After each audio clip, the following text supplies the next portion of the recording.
Introduce our panel here. Starting from my side, we've got MEC from the Eastern Cape. Next to him is MEC Mpumalanga, Minister Zokwana, Minister Nkwinti, the MEC from Limpopo, MEC from Free State, and the MEC from KZN. I will now hand over to Minister Zokwana to give us feedback and just take us through his statement on today's meeting. After which we will give those MECs who are here present to give you the detail and report on their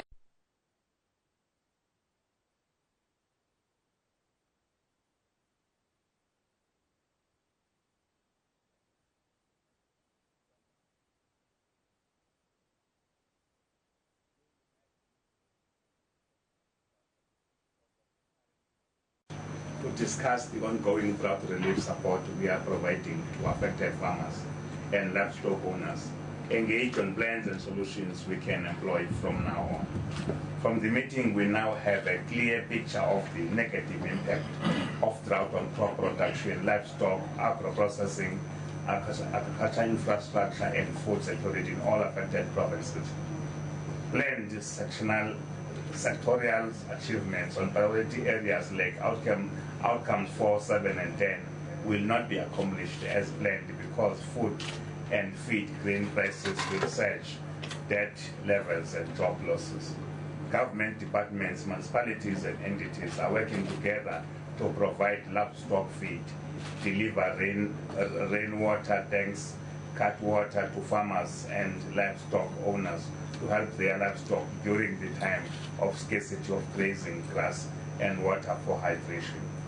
MECs from affected provinces and the Rural Development and Land Reform Minister will provide specific detail on the quantities delivered to farmers and livestock owners to support them. Food security will be heavily affected by drought because we will not harvest the yield we expected owing to the current drought.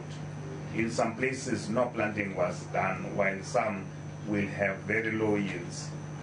With regards to the financial support, the Industrial Development Corporation has made available soft loans as emergency funding towards working capital, infrastructure, and small portion for carryover debt for the commercial sector.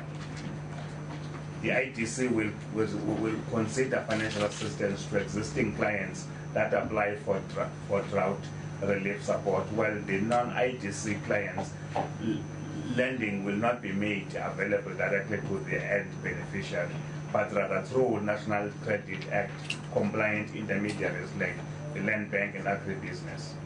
32 million rand has already been approved.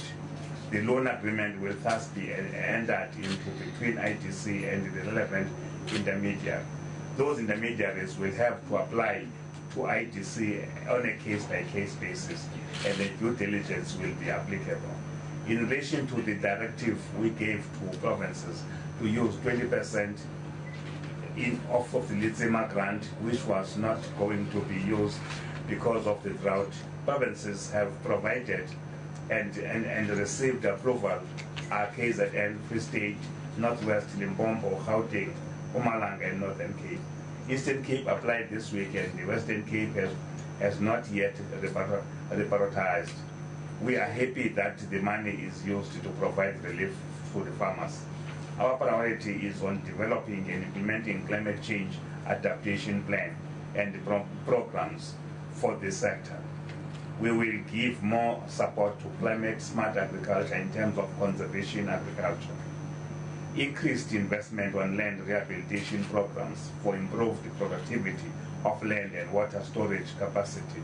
Investment in storage and transport infrastructure in the Eastern Cape, and introduction of market-linked agri-insurance for disasters are some of the major investment we are doing as government, working with the farmers. Of critical importance to us is that we must invest on feed production and set up fodder banks in all areas affected by drought to counter the ballooning livestock food prices. Areas that are not experiencing drought and irrigation schemes will be prioritized in this investment. As government, we will continue to beef up collaboration by strengthening coordination arrangements between government and industry to monitor the drought. In this area, we emphasize that the Department of COCTA has to coordinate all the DGs to make sure that all support program goes through them. It is an area that we have not been strong on, and I'm sure having met today going forward, we'll ensure that at ministerial level, by the way, we've emphasized this matter. We will establish and maintain national information management system and ensure information flow from provinces. It's important that we strengthen strategies and actions for recovery and long-term risk reduction. We noted that the weather patterns are slowly changing with sporadic rainfall in some of the affected provinces, which give us relief. Thank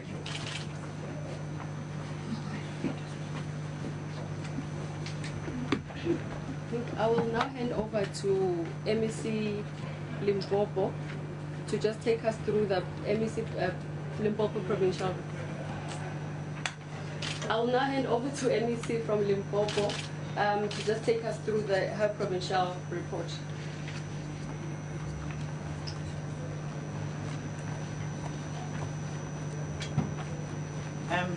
Thank you very much. In Limpopo, our intervention strategy was that we have budgeted 51 million. Out of the 51 million, 20 million was for fodder purchasing, and the 21 million was for water provision. Limpopo is having 5 districts, which is Waterberg, Sikukune, Mopani, Vembe, and Capricorn. All the districts are equally hit by this drought. We have currently received about 31,000 applicants for fodder. We have supplied 7,000 subsistence farmers have benefited from the program. The progress is a bit slow since the fact that the factories were closed during December, but it has started to pick up for the last week. We have also taken a decision as a department that we have to do road shows to visit all these districts to show that there's equally distribution of this fodder. We are a bit slow in terms of drilling of boreholes. For now, we can only report as a province that it's only in Vembe where we are making progress. But we are also supplying JoJo tanks to other areas. For the accessibility of these services, we have also created 76 depots that needs to be closer to our people, and we still continue to encourage our farmers who are in distress to apply. All the forms for the applications are at all our agricultural offices and also at all our traditional leaders' houses, so they can access them there to make application. For now, I think we are having a mortality rate of our livestock, which we can report to an amount of plus minus 5,000, but it's quite sometimes that we are at that level, meaning that the progress that we are making is that we are resuscitating our livestock, and the mortality, hopefully, it will be trapped at that level. Thank you. Thank you, MEC. I think for the benefit of time, can we just each take 3 minutes to go through our provincial reports? Thank you very much. Minister, MEC Commercial. Thank you very much.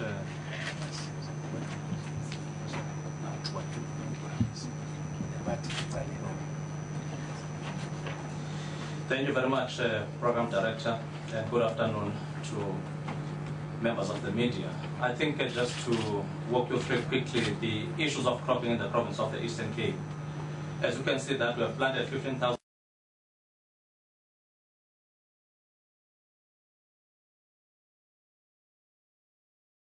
You're watching News Today, and that was, of course, the media briefing out in Pretoria about, what the Agricultural Department is going to do in order to try and assist the farmers that have been suffering also from drought. We seem to have lost that link for a moment, but we'll definitely establish it for you right here on News Today.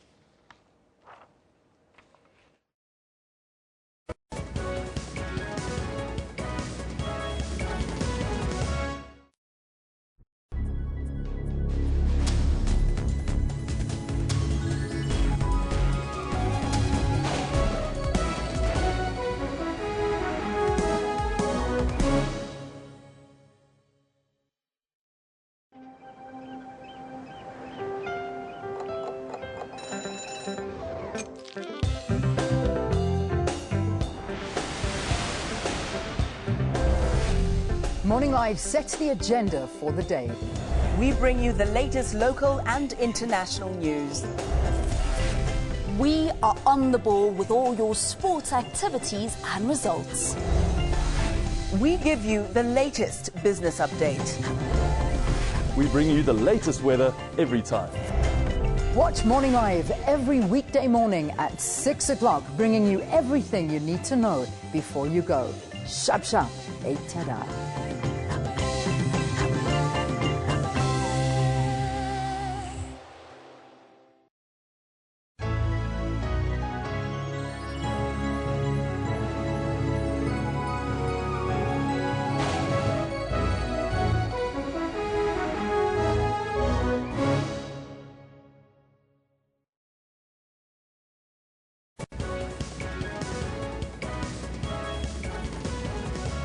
Welcome back to News Today. And while we try to re-establish that link in Pretoria, let's quickly update you on the leading news this hour. Large parts of Benoni East of Johannesburg are without electricity due to a fire that started at one of the substations in the area.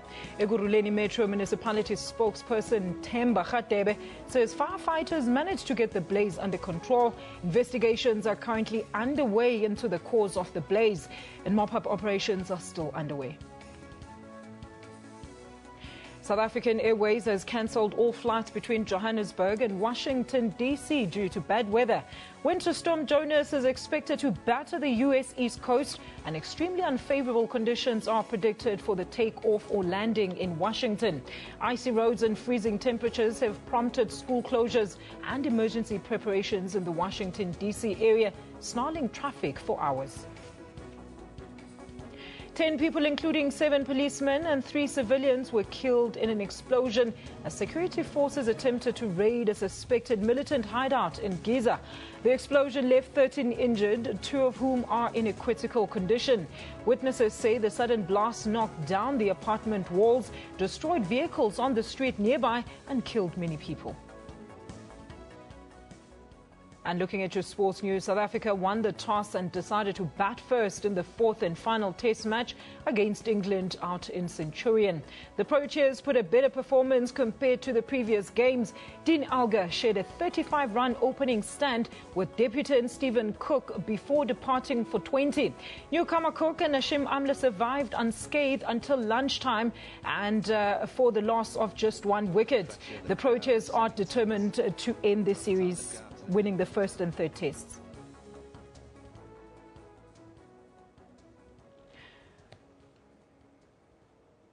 All right, let's go back to Pretoria now for that press briefing by the Agriculture, Forestry and Fisheries Minister, Senzeni Zokwana and MECs. Provide access to water for farmers, and also provide medicine for farmers, because we know that when we have drought, you also have emergence of diseases. So as part of trying to mitigate the drought, we have tried to put that money to ensure that we deal specifically with those issues.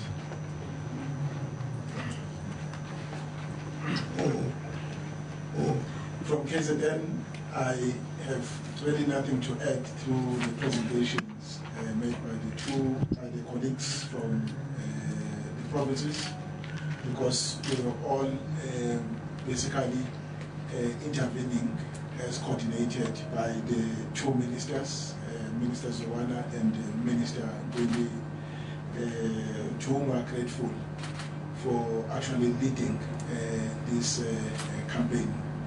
And the drought is still with us, and we do get some showers, but they have not reached the levels that we can then start to be hopeful that the situation will be any better soon. And given that we are soon moving into winter, and if we don't get sufficient rains between now and March, the situation will appear much worse, especially in KwaZulu-Natal, which started experiencing drought much earlier than other provinces. So we are really grateful to the media for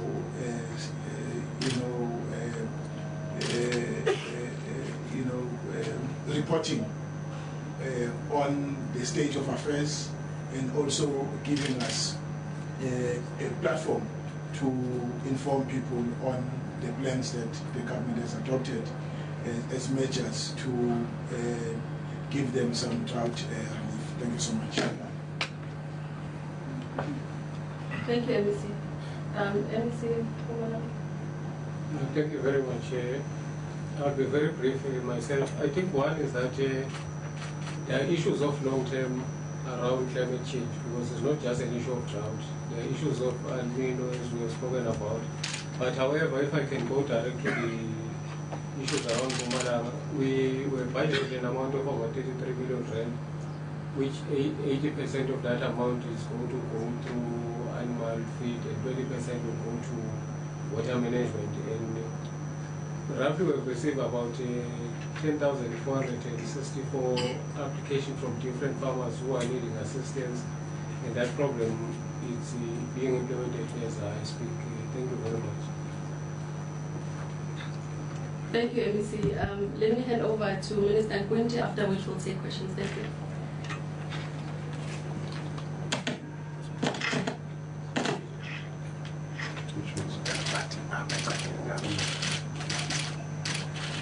Thank you, Minister. Thank you very much. Afternoon, ladies and gentlemen. Just to say briefly, what Minister Zokwana has said is, I just want to add a few things there. Institutional issues. Now, remember when we met here last time, we all announced that we made money available for drought relief. All of us, as the departments that were sitting there. Now, we then, at the time, also indicated that COCTA was the coordinating department for drought relief. That's where our disaster management center is located. Now, from our point of view as a department, we indicated here that we had made available 187 million rands for drought relief through the system.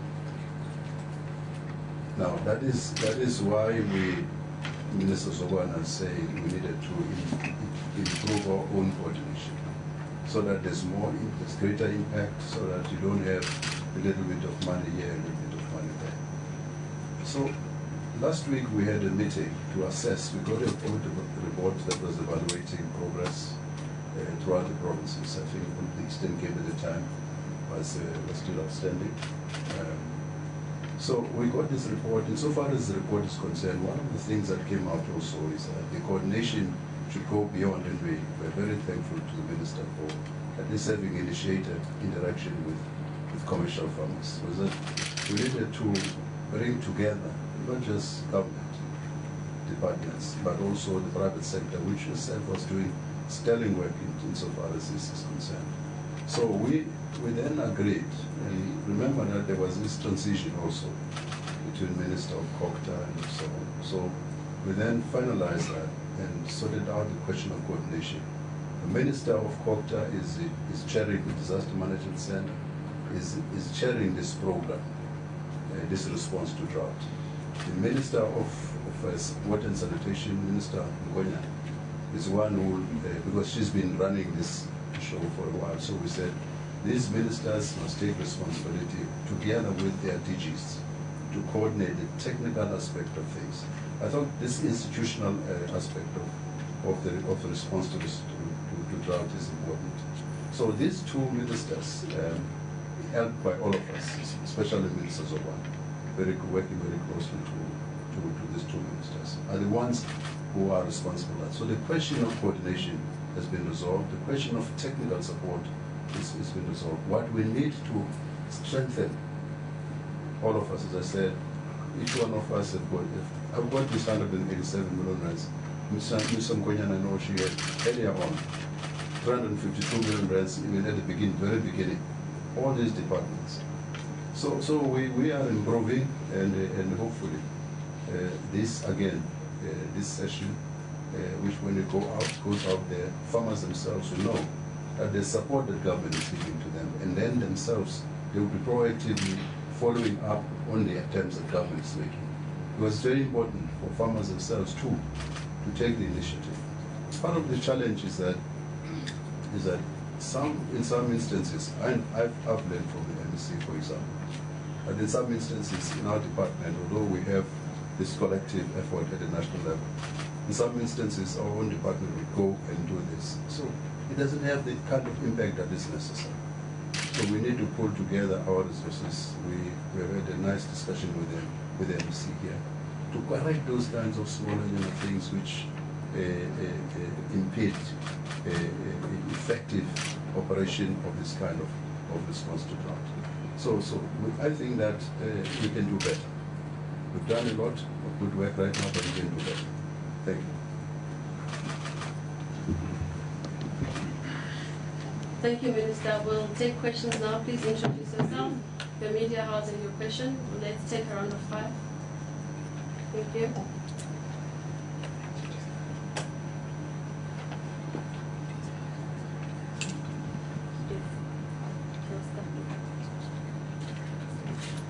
Good morning or good afternoon, Ministers and MECs. Karen Labuschagne here from Power FM. Just for clarity, in the statement it is mentioned that priority areas like outcomes 4, 7 and 10 will not be accomplished. If you can give us more details around what these priorities are. And then also we've been hearing a lot of controversy around certain parties claiming price fixing following the high increase that we have seen in May. So if you can just tell us whether the government is at all planning on capping food prices. Thank you. Thank you.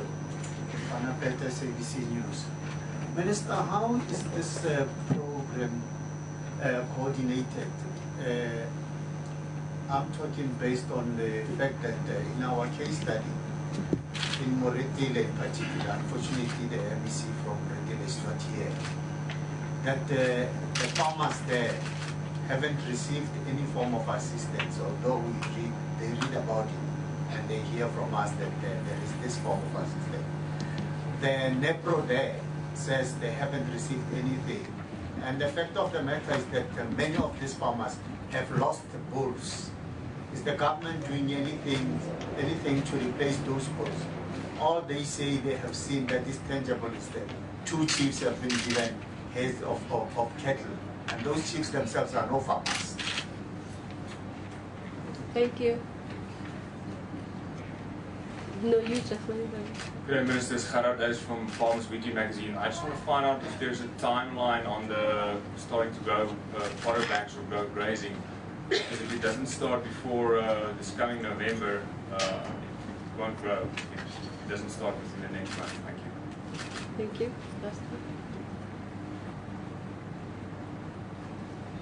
Excuse me. Good day, everyone. My name is Johnny Sai. I'm with African News Agency. Just 2 questions, please. First is for clarity. This 32 million, is it from the IDC only? This for Minister Zokwana.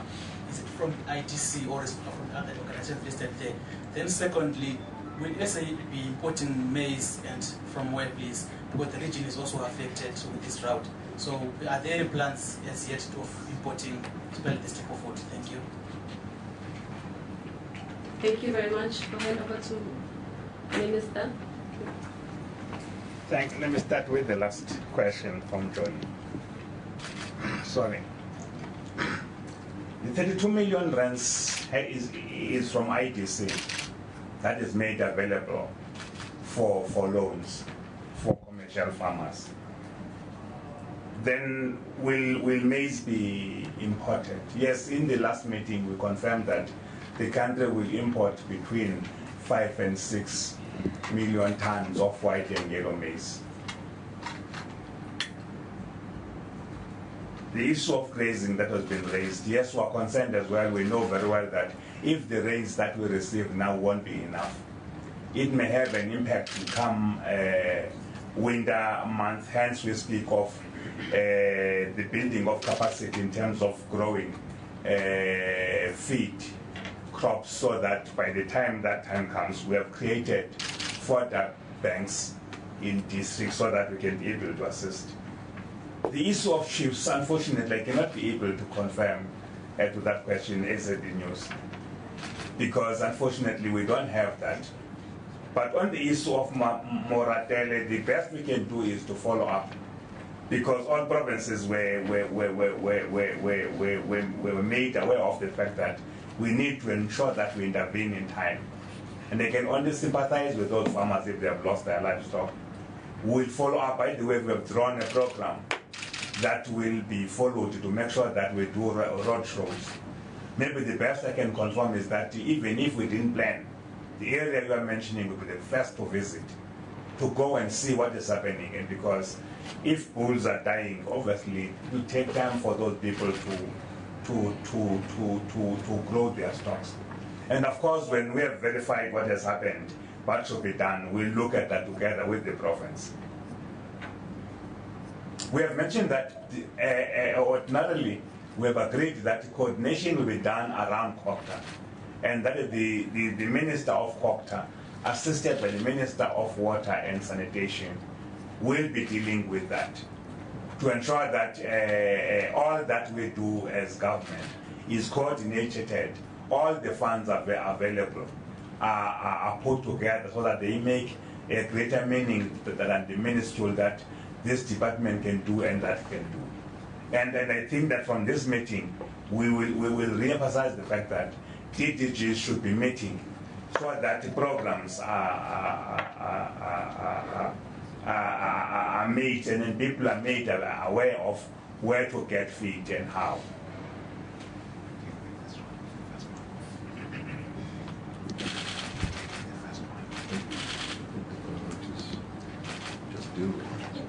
All right, the issue of price fixing.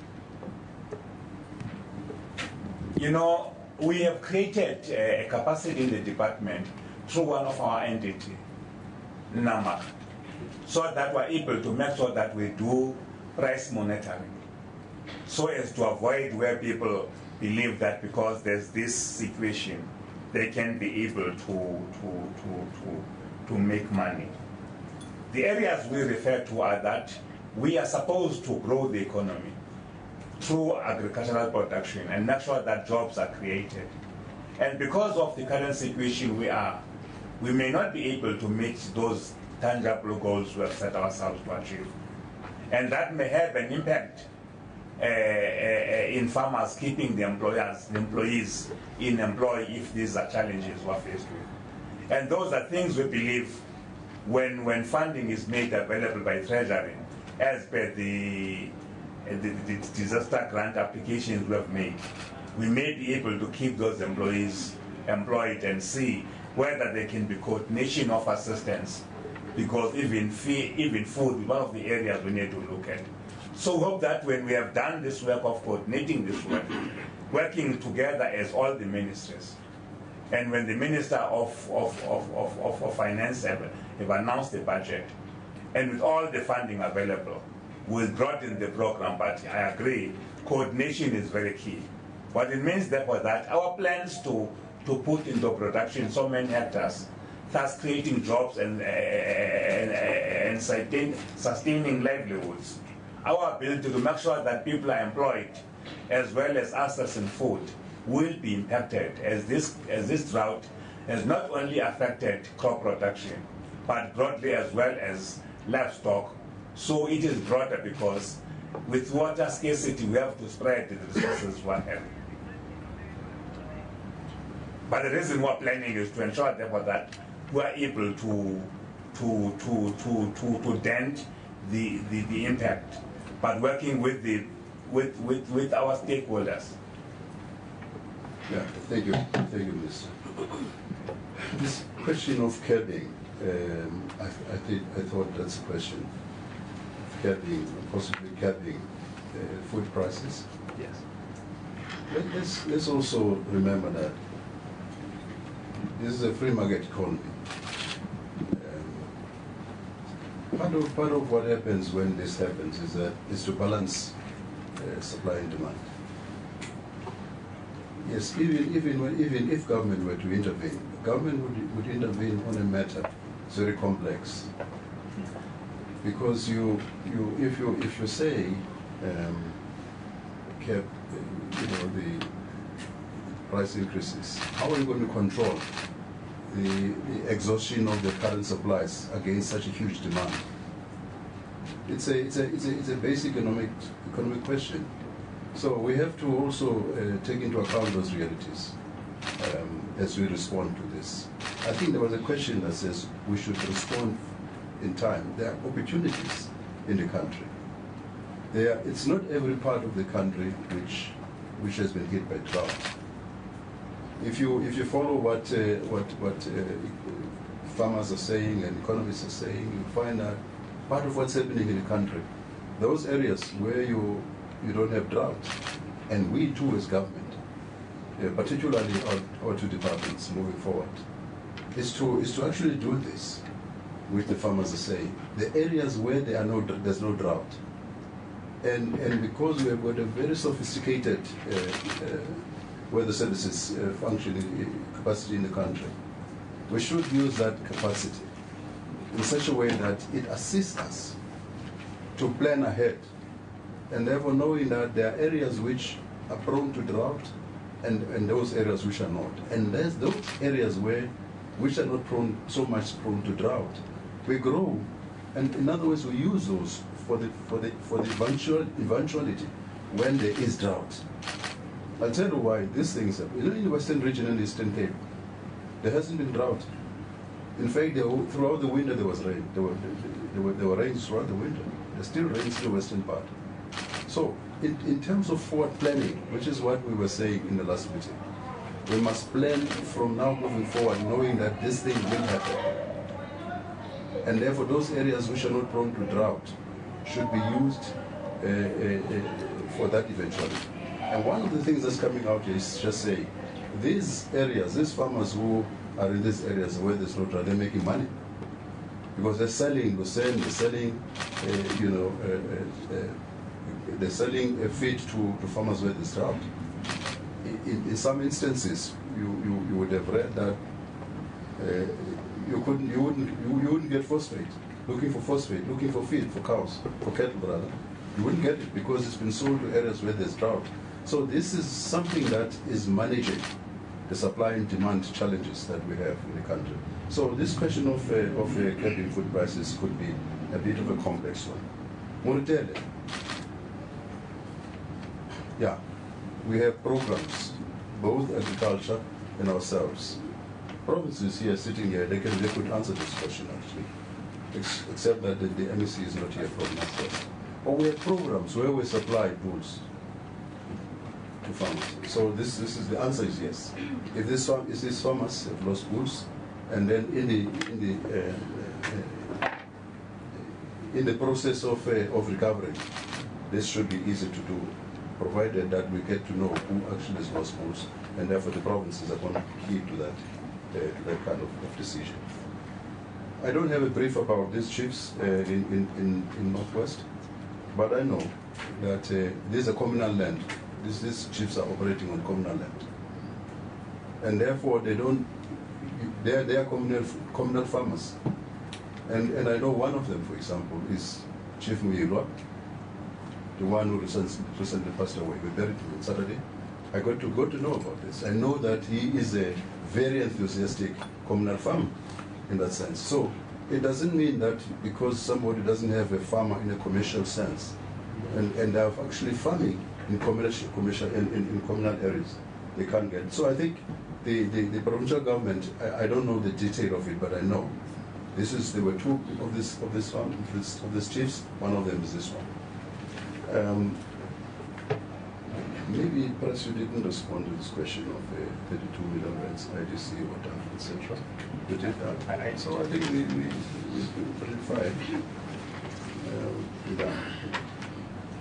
Thank you, Ministers. Let's cross over to Cape Town now to take questions from there.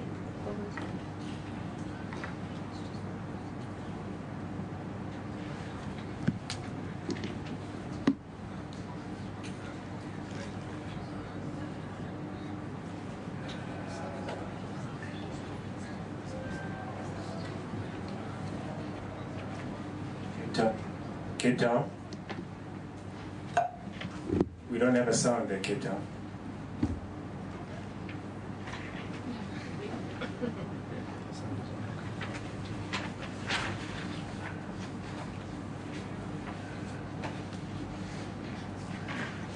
On the lines. We can hear them on the lines, but not really. Yeah.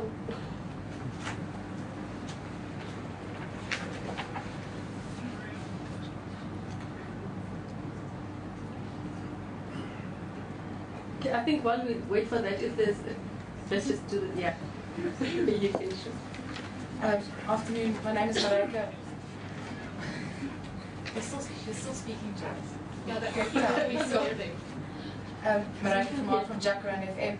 Just a few questions. As we're looking at the whole SADC region, there's a fair amount of drought going along everywhere. If you look at places like Malawi and Lesotho within our borders itself, is there some coordination within the region to try and assist us, other countries?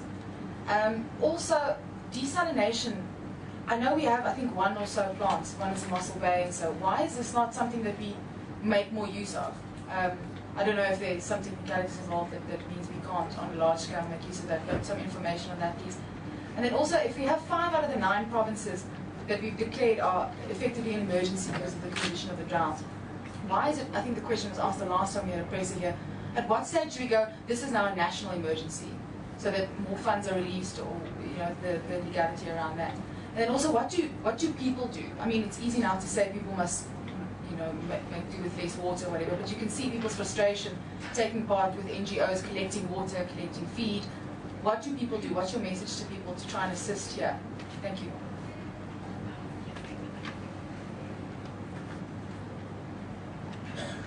Good afternoon, Hajra Marjorie from Power FM. How do we get to a situation where 5,000 cattle, or over 5,000 cattle in some provinces die before we intervene? And yet, if we look at the numbers in terms of where fodder is being supplied to, it's still quite low. How do we ensure that we not know 5,000 cattle in some provinces were going to die? And how do we ensure that no more die? Also, in regard to jobs, can we get some idea of how many jobs are created in the affected areas and sectors and farms, and if there have been measurable job losses thus far? And I also don't understand why we're saying government subsidies may be tied to employment. Surely it's they will be tied or they won't be tied, because if we miss that opportunity, it's going to create a huge problem. Daniela from ENIS. I was at an event yesterday where the Agricultural Union TAO SA said that they felt that commercial farmers did not get enough help. They felt it was mostly subsistence farmers, and whilst the commercial farmers are the ones actually feeding the nation, they felt they were not being prioritized. Just comment on that. Take the last question. Yeah. Ministers and MECs, Karen again from Power FM. I realise this is an update on the drought situation, but the impact of the food increases, it's a national issue at the end of the day. Were there any discussions on how to possibly mitigate the knock-on effect on basically South Africans on their pockets, and also economists saying the poor will have a really, really tough time to get through the next year? Ministers?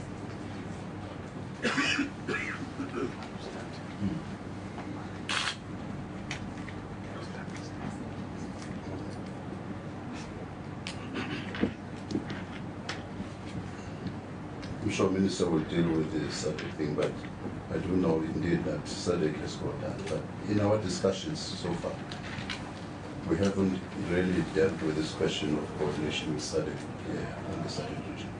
That's what come through. It's nice that it's been us now. When we maybe probably look at that. Desalination, yes, that's part of the program. In the broader scheme of things now, Minister of Water and Sanitation. Sorry, Minister, the sound is gone. Oh, yes. Is that right now? Yeah, thank you. Sorry about that. So the desalination, I was saying that the Minister of Water and Sanitation has already given notice to government that this is going. We've got lots of seawater around us here, and we support it. In terms of drought or national emergency declaration,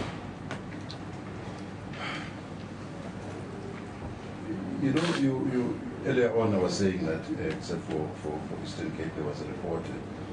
The report that was given was a comprehensive report, but that report still, even in the 5 provinces, not every part of those provinces, you know, have been hit by drought.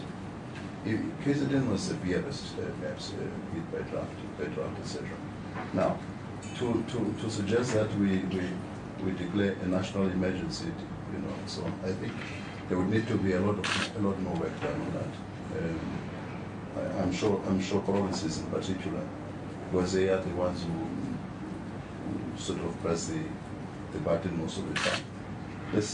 Maybe they'll have to. The Minister of Agriculture may comment on that. But as far as I know, there hasn't been an intention to declare that we will do that. And on the 5,000 cattle, MEC, you may want to respond to this. I don't want to throw bones. The subsidy is tied to employment. You know, disasters sometimes provide you with opportunities to improve what you do. Disasters. I am on record to say that, and I say it again. We tried to persuade communal farmers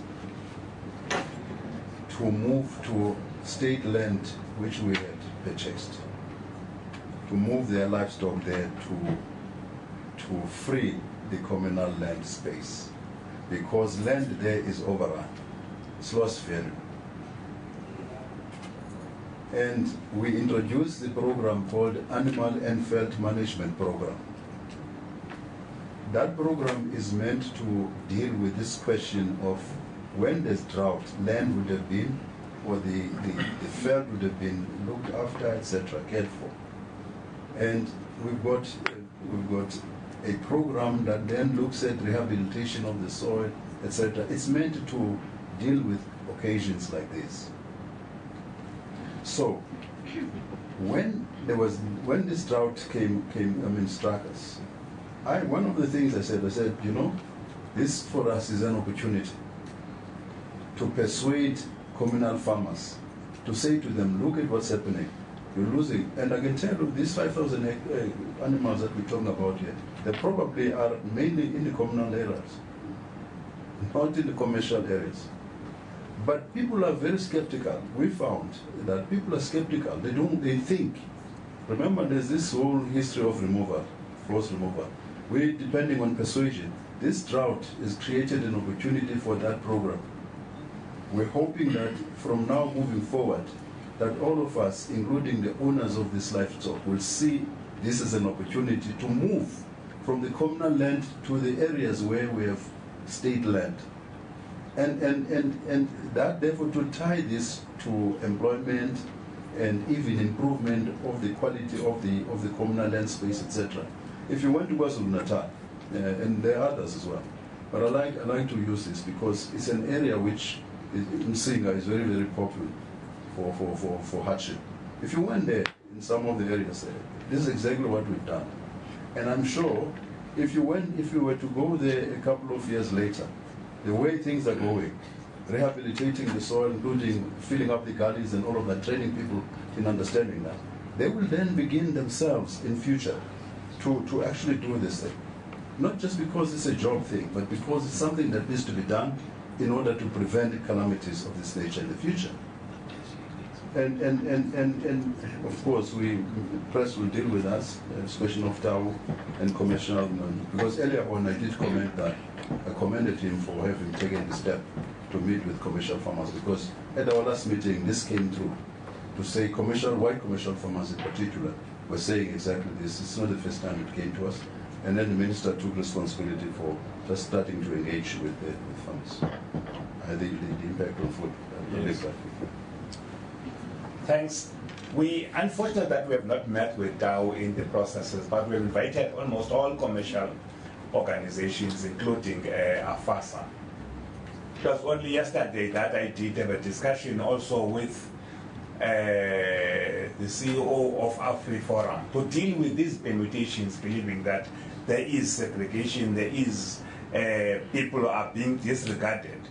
To create a thing that said we're dealing with people who are mostly exposed because of only grazing in communal areas where there's no water that is designed for particular, and when that water is finished, there are no other alternatives.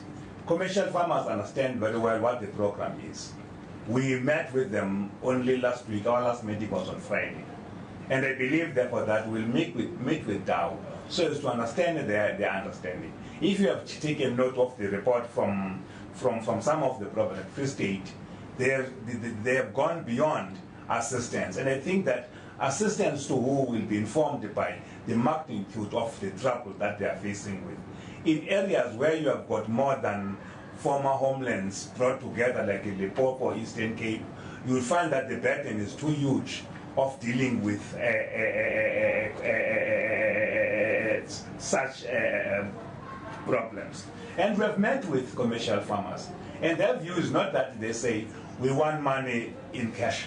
What they were saying that there are many other instruments that government can come up with, like where the government will stand surety in some of the extensions of their own indebtedness. So the debate is going on, and when we left on Friday, we believe that future meetings will be held because it is through that coordination. And maybe I will make sure that a special invitation is made to Dow because we have met with them as a department. That they're not part of the meeting, I mean, I cannot answer as to why they're not part of that meeting going forward.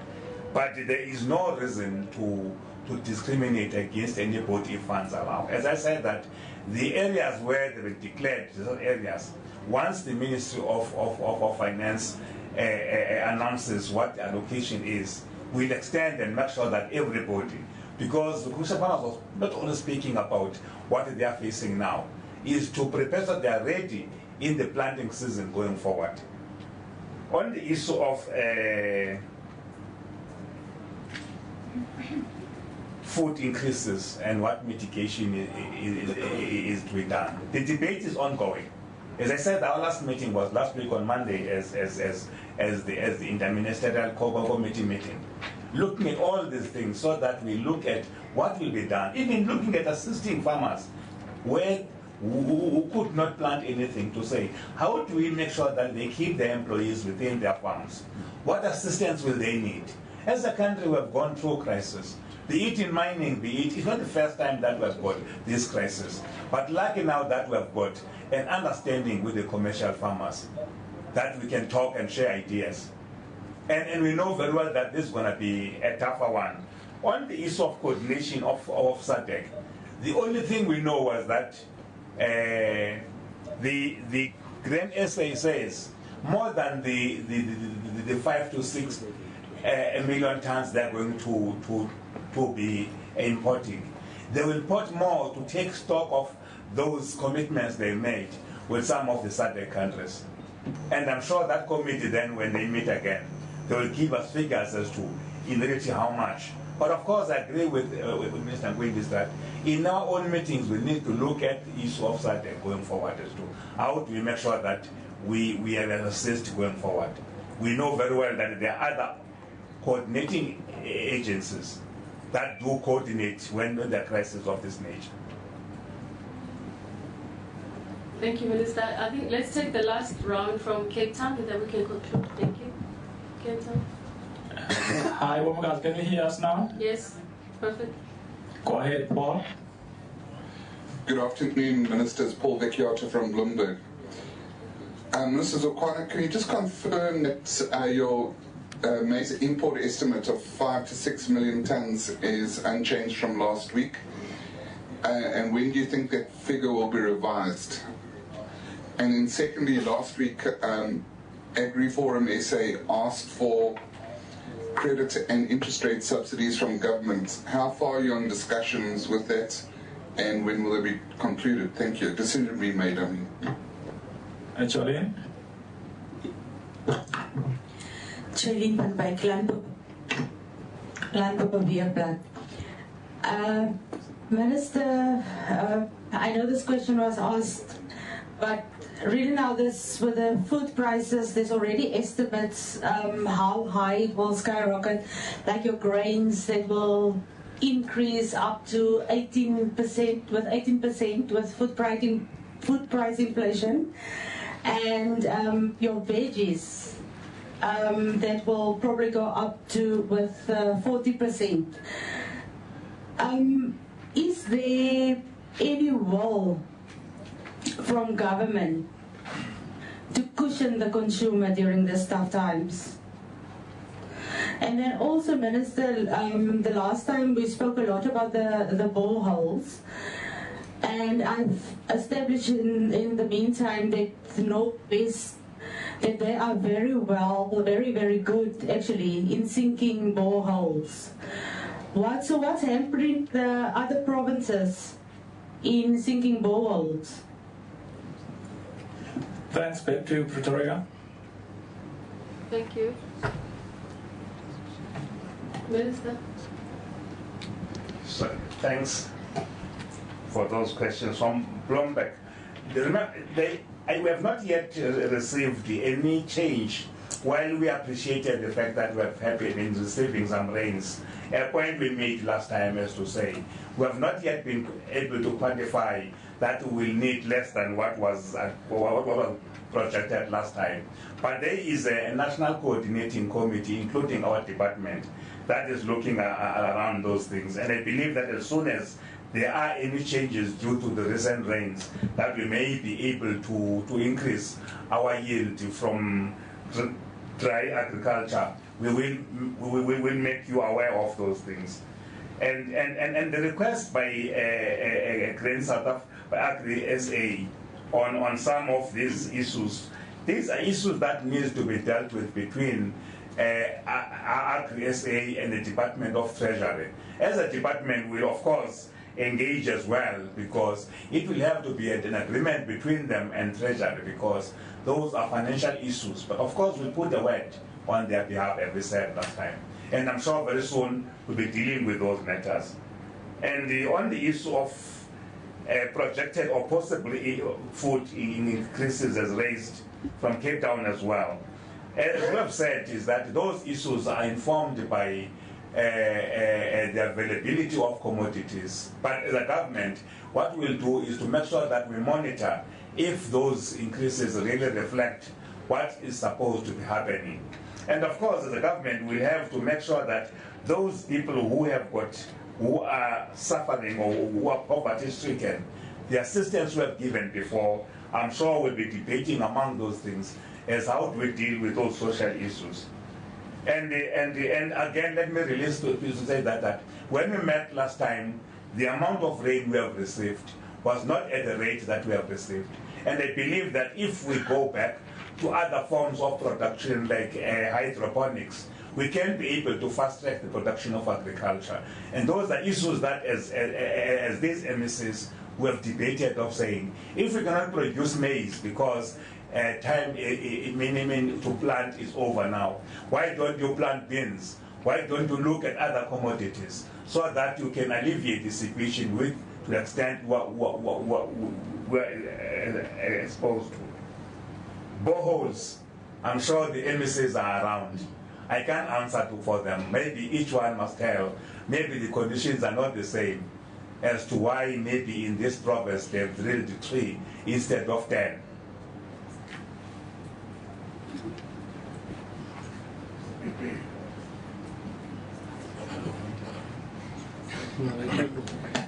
I think probably will be actually moving out of the main frame, but generally I think the issue of boreholes, and I think probably everybody would say the same, is not that we are drilling boreholes because there's drought. It's a continuous program in the provinces. That will be my MEC Kizana.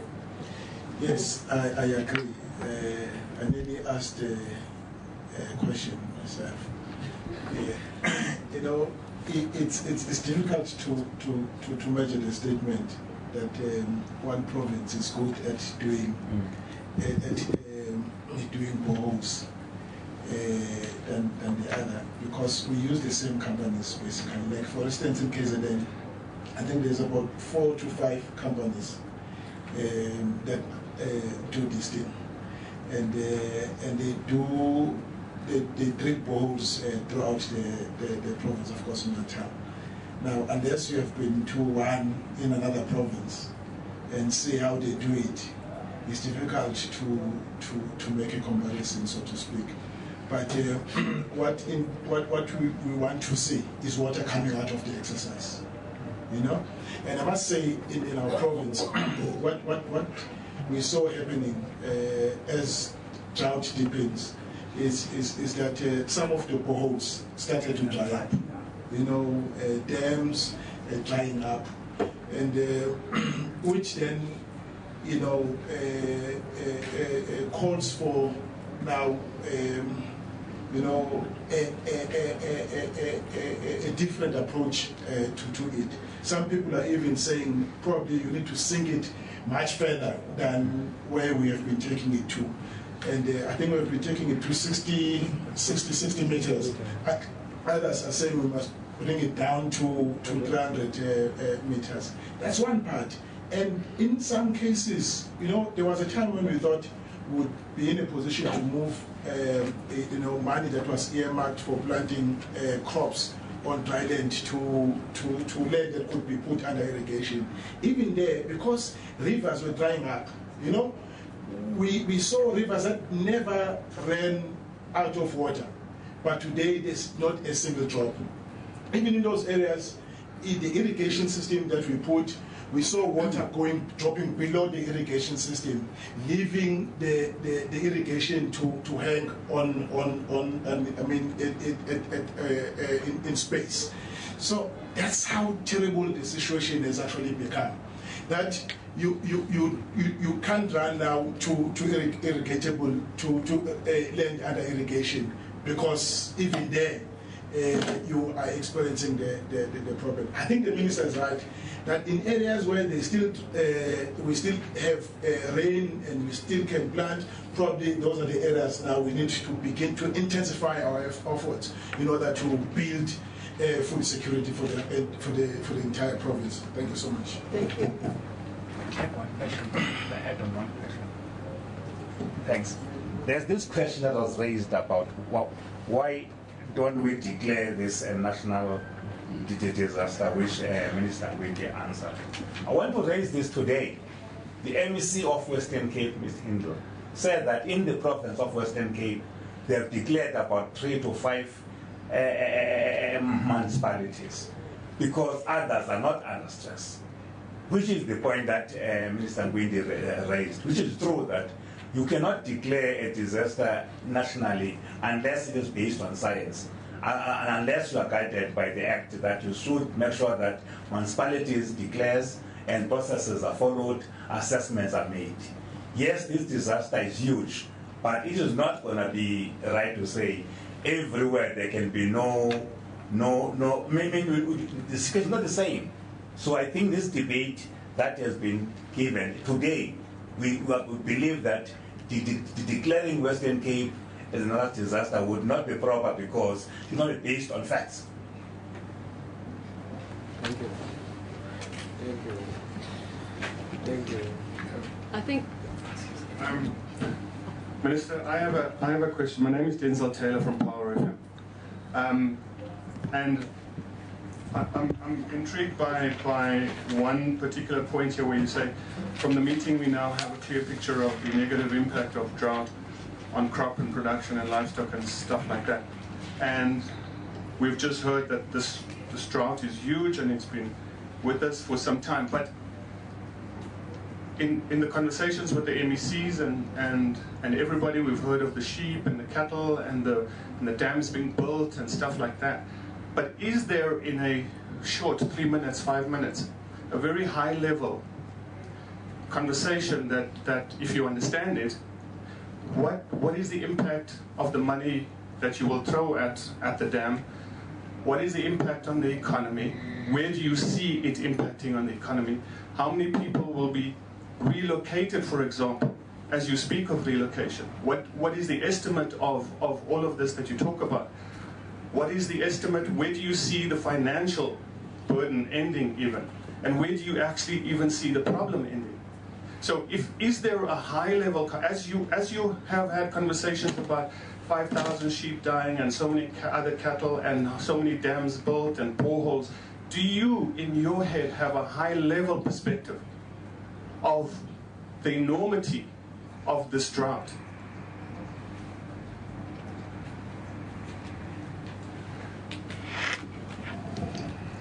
Thanks.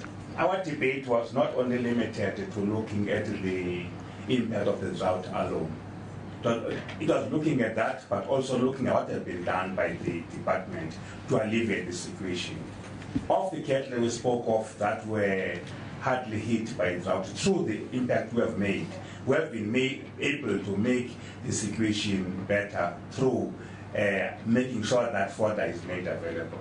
But we have gone beyond that to look at what can be other measures that we can take to make sure that in future, if the same scenario comes, that is broader. It may be about finding new cultivars that can be used to stem drought. And those have been, and already our Department of Agricultural Research Council has been doing work in conjunction with other institutions to find those answers for us going forward. We have looked at the issue of the dam levels so as to inform whether irrigation can be sustained going forward.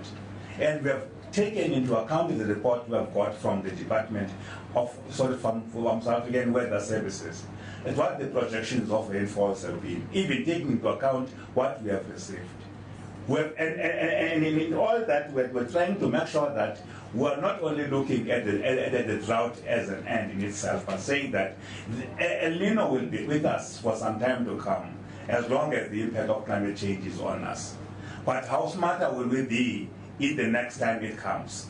And that has meant that we need, therefore, to expand our interaction so that we don't just fold up and say, there's rain next year, so we don't have to panic. We must be found far better next time than where we've been now.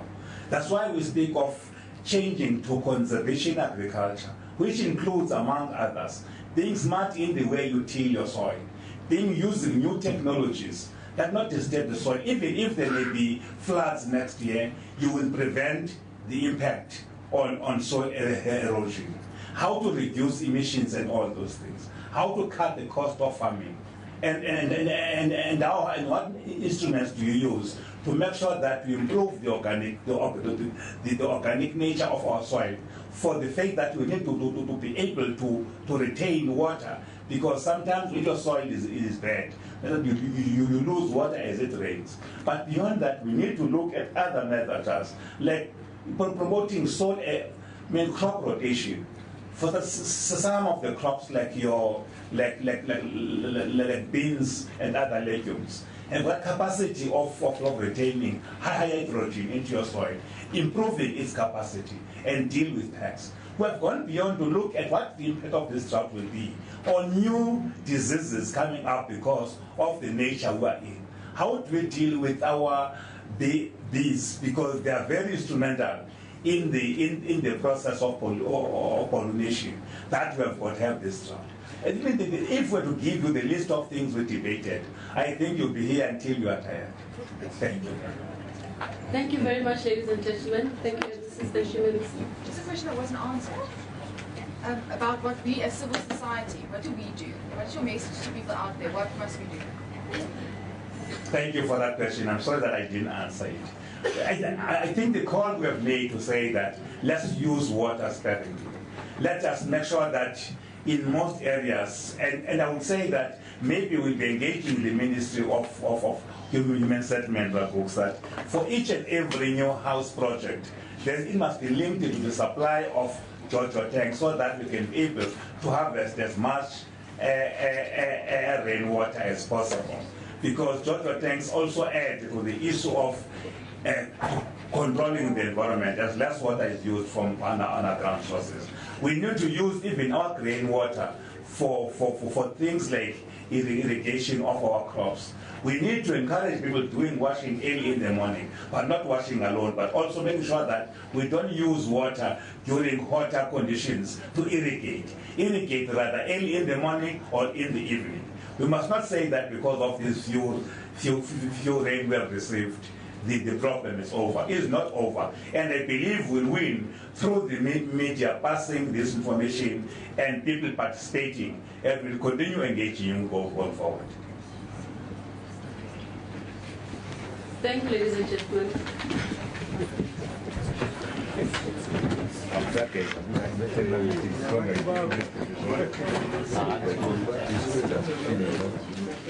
All right, and of course, those were live visuals from Pretoria, where ministers, MECs, and various entities were briefing members of the media about their drought reform plans. Now, the entities are from Water and Sanitation, the Rural Development and Land Reform, as well as Cooperative Governance and the Agri-Fisheries Departments. Minister of Agriculture and Fisheries, Senzeni Zokwana, said the COGTA department will be in charge of assuring provinces are given the necessary aid targeting the most in need first. He said a loan to assist farmers has also been established and that respective farmers may now go and apply using the relevant channels. 51 million rand has been budgeted, of which 20 will be used to upgrade water resources and infrastructure. He also added that their department and the other entities all have a task to deliver in order to ensure the success of the program, and that it's also well coordinated. The panel concluded by saying that as disasters create a need for new reforms and measures, this is what the departments will do. They will learn and be better prepared in future. Talking about other ways to help the impasse, example, they are looking at the dam clearance option to see if irrigation can then be a viable option. We're going to take a quick ad break. More news after that. This is News Today.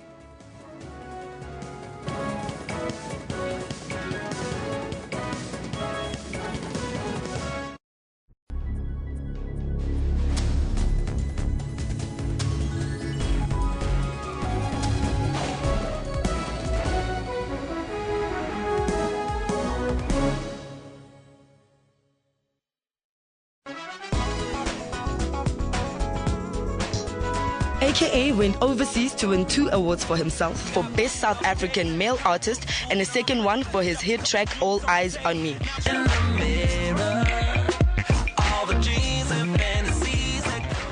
The Lamb film is nominated for Best Foreign category at the 2016 Oscars. We couldn't find finance until the script won a very prestigious prize in France. Dr. Pascal has inspired many in song and theatre presentation. And in 1985, when I came, I went to the SABC on the radio, and I was the voice of Africa. Catch Trends every Friday at 9 p.m.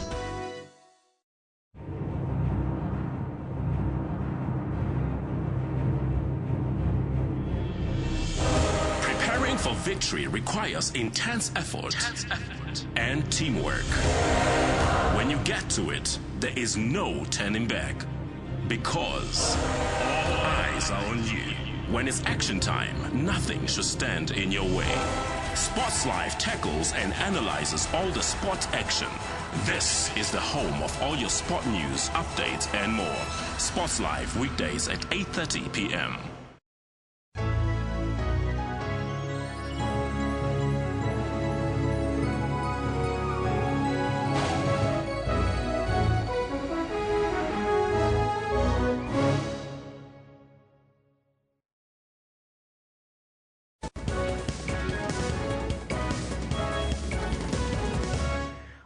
Welcome back. You're watching SABC News. Today it's 16:38. Let's quickly recap.